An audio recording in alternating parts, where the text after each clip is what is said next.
নমস্কাৰ বন্ধুসকল আন এটা ভিডিঅ'লৈ আপোনালোক সকলোকে স্বাগতম জনালোঁ আজিৰ ভিডিঅ'ত আমি প্ৰাইম নাম্বাৰ আৰু কম্পোজিট নাম্বাৰৰ বিষয়ে আলোচনা কৰিম এতিয়া বন্ধুসকল প্ৰাইম নাম্বাৰ মানে হৈছে অসমীয়াত মৌলিক সংখ্যা নিশ্চয় আপোনালোকে জানে আৰু কম্পোজিট নাম্বাৰ মানে হৈছে যৌগিক সংখ্যা এতিয়া বন্ধুসকল আমি সময় নষ্ট নকৰি প্ৰাইম নাম্বাৰ কাককৈ জানিবলৈ আগবাঢ়ো এতিয়া যিবোৰ সংখ্যাই দুটা কণ্ডিশ্যন ছেটিছফাই কৰে সেই কণ্ডিশ্যন দুটা কি কি প্ৰথম কণ্ডিশ্যনটো হ'ল সংখ্যাটো এটা নেচাৰেল নাম্বাৰ বা স্বাভাৱিক সংখ্যা হ'ব লাগিব সেকেন্ড কণ্ডিশ্যনটো হ'ল কি সংখ্যাটোৰ ফেক্টৰ বা উৎপাদক দুটা থাকিব লাগিব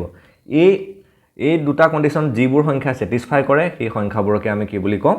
প্ৰাইম নাম্বাৰ বা মৌলিক সংখ্যা বুলি কওঁ এতিয়া বন্ধুসকল নেচাৰেল নাম্বাৰ কাক কয় আপোনালোকে নিশ্চয় জানে যদিহে নাজানে আমাৰ যেটো আগৰ ভিডিঅ'টো যাৰ লিংক ডেছক্ৰিপশ্যনত দিয়া হৈছে সেইটো চালে আপোনালোকে গম পাব আৰু সেকেন্ডটো হ'ল কি ফেক্টৰ বা উৎপাদক যিসকলে জানে তেতিয়াতো ভালেই নজনাসকলৰ বাবে মই কৈ দিছোঁ এতিয়া ধৰি লওক এটা উদাহৰণ লৈছোঁ মই উদাহৰণৰ সংখ্যা এটা লৈছোঁ কি 6 এটা যিবোৰ সংখ্যাই 6ক হৰণ যায় মানে 6ক হৰণ যোৱা সংখ্যাবোৰকে আমি কি কওঁ 6ৰ ফেক্টৰ বা উৎপাদক বুলি কওঁ গতিকে 6ৰ হৰণ যোৱা সংখ্যাবোৰ কি কি এটা হৈছে 1 আনটো 2 তাৰ পিছৰটো 3 আৰু তাৰ পিছৰটো কি হ'ল 6 গতিকে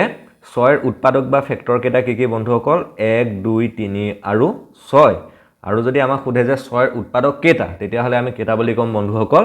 4টা গতিকে আপোনালোকে বুজি পালে ফেক্টৰ বা উৎপাদক কাক কয় এতিয়া আমি কেইটামান উদাহৰণ লম উদাহৰণ কেইটা ললে আমি প্ৰাইম নাম্বাৰ কাক কয় বা মৌলিক সংখ্যা কাক কয় তাৰ ওপৰত আমাৰ ধাৰণাটো শুদ্ধ হৈ যাব প্ৰথম উদাহৰণটো লৈছো কি বন্ধুসকল আমি 0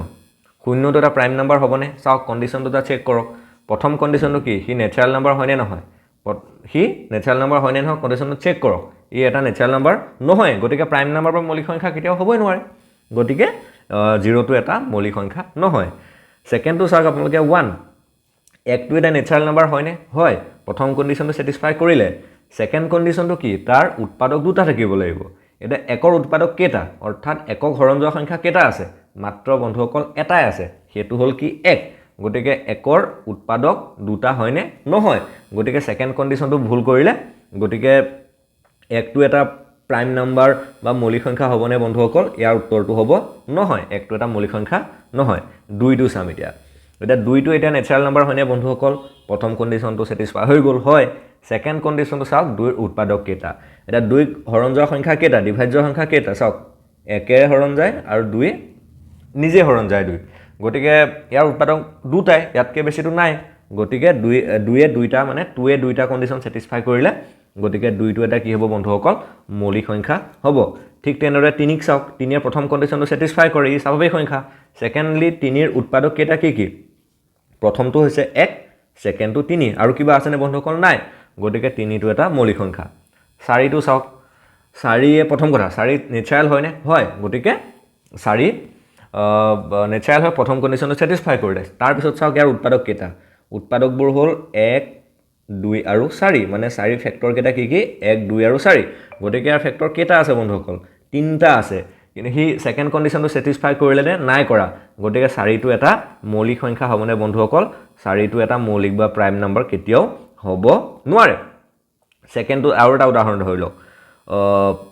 2.5 টো এটা মৌলিক সংখ্যা বন্ধুসকল হয় নে নহয় চাওক প্ৰথম কণ্ডিশ্যনটো চাওক ই নেচাৰেল হয় নে নহয় ই নেচাৰেল নাম্বাৰ নহয় গতিকে মৌলিক সংখ্যা কেতিয়াও বা প্ৰাইম নাম্বাৰ কেতিয়াও হ'বই নোৱাৰে তাৰ পিছত এটা উদাহৰণ লওক -2 টো এটা মৌলিক সংখ্যা হ'বনে বন্ধুসকল চাওক নেচাৰেল হয় নে নহয় নহয় গতিকে প্ৰথম কণ্ডিশ্যনটো এই ছেটিছফাই কৰা নাই তাৰ পিছত চাইছো আমি কি 6 আমি ইতিমধ্যে প্ৰথমতে এটা উদাহৰণ ললো 6 নেচাৰেল হয় নে প্ৰথম কণ্ডিশ্যনটো হয় সেকেন্ডলি 6 উৎপাদক কেইটা বন্ধুসকল 4টা কিন্তু মৌলিক হ'বলৈ কেইটা হ'ব লাগিব তাৰ উৎপাদক কেৱল দুটাই হ'ব লাগিব গতিকে 6 টো এটা মৌলিক সংখ্যা হয় নে বন্ধুসকল নহয় এটা বন্ধুসকল সচৰাচৰ পৰীক্ষাত দেখা যায় কেতিয়াবা এনেকুৱা ধৰণৰ প্ৰশ্ন কিছুমান সোধে যে 1 আৰু 50 ৰ মাজত 1 আৰু 50 ৰ মাজত কিমানটা মৌলিক সংখ্যা আছে ইয়াৰ উত্তৰটো হ'ব বন্ধুসকল কেইটা 15টা কেতিয়াবা আমাক এনেকৈ সোধে যে 1 আৰু 100 ৰ মাজত মৌলিক সংখ্যা কেইটা আছে আপোনালোকে এটো বাৰে যদি কমেন্ট বক্সত জনাব যে 1 আৰু 100 ৰ মাজত কিমানটা মৌলিক সংখ্যা থাকে পৰীক্ষাত কেতিয়াবা এনেকুৱা কোৱেশ্চন আমাক সুধিব পাৰে গতিকে বন্ধুসকল আমি মৌলিক সংখ্যাৰ ওপৰত ভিডিওটো আজি ইমানেই আছিল এতিয়া আমি যৌগিক সংখ্যা কাক কয় বা কম্পোজিট নাম্বাৰ কাক কয় সেয়া জানিবলৈ আমি চেষ্টা কৰিম এতিয়া বন্ধুসকল যেনেকৈ মৌলিক সংখ্যাৰ ক্ষেত্ৰত আপোনালোকক মই দুটা কণ্ডিশ্যন বনাই দিলোঁ ঠিক তেনেদৰে যৌগিক সংখ্যা বা কম্পোজিট নাম্বাৰৰ ক্ষেত্ৰতো কণ্ডিশ্যন বনাই দিছোঁ ফাৰ্ষ্ট কণ্ডিশ্যনটো কি হ'ব লাগিব সেই সংখ্যাটো নেচাৰেল হ'ব লাগিব নেচাৰেল মৌলিক হ'ব লাগিব সৰি স্বাভাৱিক হ'ব লাগিব ফাৰ্ষ্ট কণ্ডিশ্যন সেকেন্ড কণ্ডিশ্যনটো কি হ'ল সেই সংখ্যাটো 2তকৈ ডাঙৰ হ'ব লাগিব মানে 2তকৈ ডাঙৰ এইটো সিম্বলটো 2তকৈ ডাঙৰ সিম্বল ঠিক আছে 2তকৈ ডাঙৰ 3 নম্বৰ কণ্ডিশ্যনটো কি হ'ল হি মৌলিক হ'বলে নহ'ব মানে নট প্ৰাইম নাম্বাৰ হ'বলে নহ'ব নট প্ৰাইম এই তিনিটা কণ্ডিশ্যন যদি স্যাটিসফাই কৰে তেতিয়াহ'লে আমি সংখ্যাটাক যৌগিক সংখ্যা বা কম্পোজিট নাম্বাৰ বুলি ক'ম কেইটামান উদাহৰণ লৈ ল'ম চাওক এতিয়া চাওক 1 টো এটা যৌগিক সংখ্যা হ'বনে বন্ধুসকল চাওক প্ৰথম কণ্ডিশ্যনটো কি নেচাৰেল নাম্বাৰ ইটো হয় সেকেন্ড কণ্ডিশ্যনটো 2তকৈ ডাঙৰ নে 2তকৈ 1 টো সৰু গতিকে ই এটা কম্পোজিট নাম্বাৰ হ'বই নোৱাৰে গতিকে 1 টো প্ৰাইমো নহয় কম্পোজিটো নহয় মানে 1 টো এটা মৌলিক সংখ্যাও নহয় যৌগিক সংখ্যাও নহয় ঠিক তেনেদৰে শূন্যটো চাওকচোন বন্ধুসকল এটা শূন্যটো কি হয় শূন্যটো নেচাৰেল হয় কিন্তু 2তকৈ ডাঙৰ হ'ব লাগিছিল নাই 2তকৈতো ডাঙৰ নহয় গতিকে শূন্যটো ঠিক তেনেদৰে কি নহয় যৌগিক সংখ্যা নহয় শূন্যটো মৌলিকো নহয় যৌগিকো নহয় এটা 2টো চাওক বন্ধুসকল 2টো কি হয় আপুনি বেলেগ কণ্ডিশ্যন চাবই নালাগে 2টো এটা কি হয় প্ৰাইম নাম্বাৰ বা মৌলিক সংখ্যা হয় কিন্তু যৌগিক বুলি ক'লে কি আছিল এটা কণ্ডিশ্যন 3 নম্বৰ কণ্ডিশ্যনটো ই প্ৰাইম মানে মৌলিক হ'ব নালাগিব নট প্ৰাইম হ'ব লাগিব ইটো প্ৰাইম হয় গতিকে 2টো এটা কি হ'ব